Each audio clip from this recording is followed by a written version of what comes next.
Hey guys, just looking at doing a little bit more factoring polynomials. Last week we focused on finding the GCF and then factoring out the GCF using the kind of the backwards distributive property. What we're doing this week, and this is your only assignment, is factoring what's called a quadratic trinomial, and I would call it the backwards FOIL. So it's like undoing the FOIL process. You know, we practiced FOIL a couple weeks ago. And I don't think we had any issues with that. So what we're looking at now is just kind of undoing that process. A couple of things I want to make sure I explain. What is a quadratic trinomial? Trinomial has three terms. All those terms are attached by addition or subtraction. That's the trinomial part. The quadratic part, if you look at the exponent on the variable as we go left to right, so like this is x to the second, this is x to the first, b is just a number, and then c is just a number. This is called a constant, all right? So what makes it a quadratic is the largest exponent on the variable is 2, and so that term, that one term is called the quadratic term. This term that just has the x on it is called the linear term, and then the very last term that doesn't have any variables whatsoever is called a constant. So we're going to be factoring quadratic trinomials with backwards FOIL. All right, just kind of refresh our memory about FOIL. FOIL is when you multiply two binomials together, and we did that first outside, inside, last method. Okay, so to multiply this out, and this is just multiply, we'd multiply the first times the first, so x times x is x squared, and then I do the outside terms, so plus x times 5 is 5x, and then I do plus the product of the inside terms is 4x, and then I do positive 4 times positive. So these are the last terms. Positive 4 times positive 5 is positive 20. Most of the time, the two middle terms are like terms, so I can add those together. So it's x squared plus 9x plus 20, and that would be the product. Now, what we're going to be doing, because you can notice that this is a quadratic trinomial. So there's our quadratic term, linear term, constant term. What we're going to be doing is taking this, something that looks like this, and going back here, okay? And so to do that, there's a couple hints, a couple things that go on here. I will show you these examples before we do them. So these are the 4 examples we're going to do to help you with this. So you'll notice they're all quadratic trinomials. This one has n instead of x. This one has r instead of x, also r. Now we got x. But they're all quadratic trinomials. And we're going to undo the FOIL process. This is like after they've been FOILed. For example, like they all look like this. Okay? So a couple things I want you to understand. In order to make this, if this is going to backwards FOIL, the only way to do that is 2 sets of parentheses. Has to be 2 sets of parentheses, okay? And where does that first term come from? When we multiply, where's that first term come from? That's the product of the first and the first, right? That's the f part. So x times x is x squared. So we know that in order for this to be x squared, these both have to be x, okay? Let's look at number 2 here. We know that if it's going to backwards FOIL, it's going to be 2 sets of parentheses. It's going to happen every time. In order to get n squared, that has to be n and n. Okay? So just like in this example, backwards, in order to get x squared, this has to be x, and this has to be x. All right? In order to get n squared, this has to be n, this has to be n. All right? And then we're going to skip the middle term for right now. Where's that last term come from? That last term comes for the L part. That's the product of these last terms in each binomial. So 4 times 5 is 20. So when I look at this one, I'm looking at what 2 numbers can I multiply together to get 28. Now there's several of them, and I'm going to list them, and I'm going to have you guys list them on your assignment as well. So we know it's going to start like this. Okay, we know it's got to start like this. And I know that this number and this number, now think of it like this. There's 4 parts to our answer. 1, 2, 3, 4. I already know 2 of them right now. I just need this one and this one, okay? And then I'm good to go. So in order to get 28 here, I got to figure out what two numbers can multiply together to get 28. So I'm going to list them all. So I know 1 and 28. I know 2 and 14. 3 is not. I know 4 and 7. 5, no. 6, no. And I'm already up to 7. So that's all the factors. This is all the pairs of factors of 28. Okay? So I know that that's going to be something, it's either going to be, one of these pairs are going to go in that little spot there. Okay? Now, look at the middle term. So we talked about the F part, we talked about the L part. Now what about the O and the I part? Well, what's significant is this. 4 times 5 is 20. 5 plus 4 is 9. So what we're looking for are two numbers that if you multiply them together, they give you 28, which I already have those pairs listed. If I add them together, I need them to be 11. Okay? So if I think of it like this, 1 and 28, that's 29. That doesn't work. 2 and 14, that's 16. Doesn't work. 4 and 7, that's my pair. Okay? And the nice part is they're both positive, so positive 4, positive 7. It does not matter if that's my answer or if this is my answer. They're exactly the same thing. It's called the commutative property of multiplication. So either one of those would work.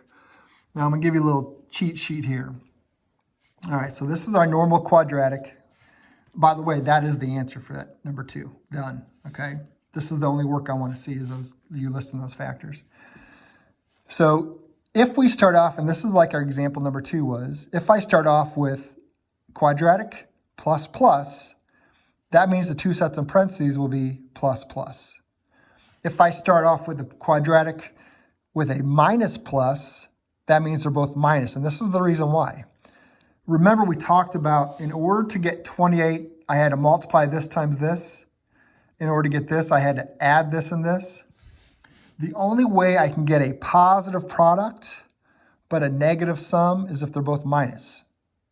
Up here, if I got positive, positive, I'm going to get a positive product, positive sum. In order to get a positive product but a negative sum, they both have to be minus. Okay? Now I'm going to move on. So if I go down to the next one, if I have a negative product, well, the only way to get a negative product again is multiplication.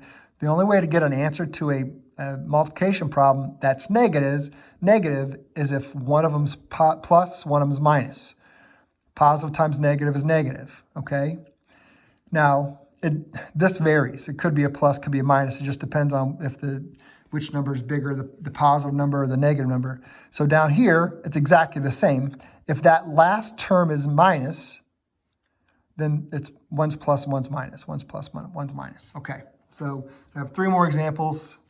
So here we go. Now this is exactly how I would approach it. I know for a fact that this is a quadratic trinomial, and I know that I need to multiply 2 binomials together to get that. If it's going to FOIL, if it's going to factor, it's going to backwards FOIL. I know for a fact the only way to get r squared is if that's r and that's r. Okay? I know for a fact that, and I'm going to look up here, see how we have a minus and a plus, they both have to be negative. They both have to be minus signs, okay? So now I'm going to look at that last factor. Now I know they're both going to be negative because I figured that out from down here. So I don't have to worry about positive factors. So I'm thinking of negative factors because again, they're both minus, that if I'm looking for negative factors of 72. Okay, so let's list them all. Start with -1, -72, -2, -36. You may have to use a calculator for this. I would just take 72 divided by 2, 72 divided by 3, which I know does come out, but I don't know what it is, so I'm going to do that. So 72 divided by 3, -24, 72 divided by 4,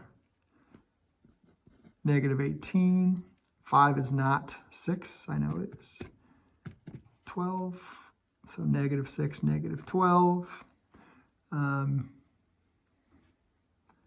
Negative 7, nope, I can check that. 72 divided by 7 doesn't come out nice, but 72 divided by 8 does, and that would be negative 8, negative 9. Okay, now 72 has a lot of factors. Now I'm going to say this again. Why did I choose only negative factors? Because the only way I can get a positive product but a negative sum is if the numbers are all negative. All right, so I'm looking for two numbers. When I add them together, I get negative 17. Negative 73, negative 38, negative 27, negative 22, negative 18, negative 17. So make that negative 8, make that negative 9. And I'm going to circle it because it's done. Again, that could be, you may have negative or r minus 9 times r minus 8. It's just exactly the same thing. Okay, example number 4. Start off the same way. I know for a fact that if this is going to factor, it's got to start off like this. Okay. I know that by looking up here, I got minus, minus. It's going to be 1's plus, 1's minus. It's got to happen. Okay. It's got to happen. So 1's plus, 1's minus. So whatever the positive number is goes here. Whatever the negative number is here goes here.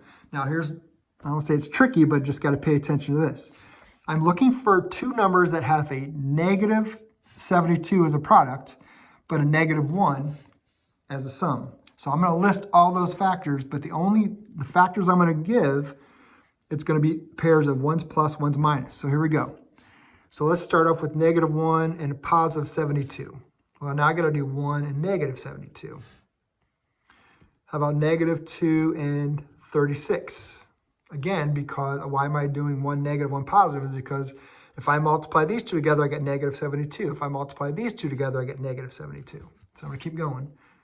2, negative 36, negative 3, 24, 3, negative 24. Luckily, I did this up here, so I can remember those. Negative 4, 18, 4, negative 18, negative 6, 12, 6, negative 12,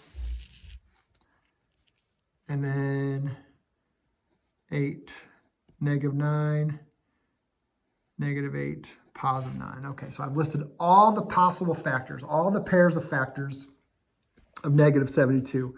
And I got to go through and figure out which one gives me a sum of negative, that's negative r, so it's negative 1r, okay?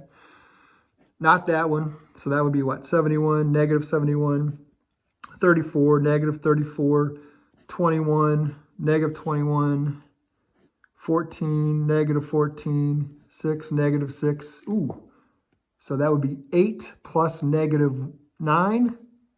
That gives me negative 1. So the negative number is going to be 9. The positive number is going to be 8. There's my factor. I can always, and I didn't mention this before, but you can always do a mental check and just FOIL this out to make sure it's right. So r times r squared minus 9r plus 8r minus 72 minus 1r minus 72. And then if I get the original answer, then I know I'm right, okay? One more to do. Again, so this is like this example. We have a plus minus, so I know it's going to be 1's positive, 1's negative. I know that if it's going to factor, it's going to be two sets of parentheses, x and x, because the variable we're talking about is x this time. I know one of them is plus, one of them is minus. And again, so I'm looking for numbers, pairs of numbers that have a negative 10 as a product, but when you add them together, you get positive 3. So let's list them all. Hopefully not as many as 72 this time. So we're looking at negative 1 and 10, 1 and negative 10. Those are two different, right? So if I add these together, I get 9. These would be negative 9. So it's two different pairs of factors. Negative 2, 5, 2, negative 5. Guys, and that's all the pairs of factors that we have, okay? So as we look at it, add these up, it's 9. That's negative 9. Won't work. This one will give you, positive 3. Negative 2 plus 5, positive 3. So this is my correct pair. Plus 5 minus 2. And if I FOIL this out, I can always do a mental check, like I said. X squared minus 2x plus 5x minus 10. That gives me x squared plus 3x minus 10. That's exactly what I started with. So I know for a fact that that's my answer. Okay, so again, I want you to show me, and you have to show me these pairs of factors off to the side. So the work that I modeled is exactly what I want you to do for your assignment. All right, guys, good luck this week. Make sure you get it turned in by Friday at 3.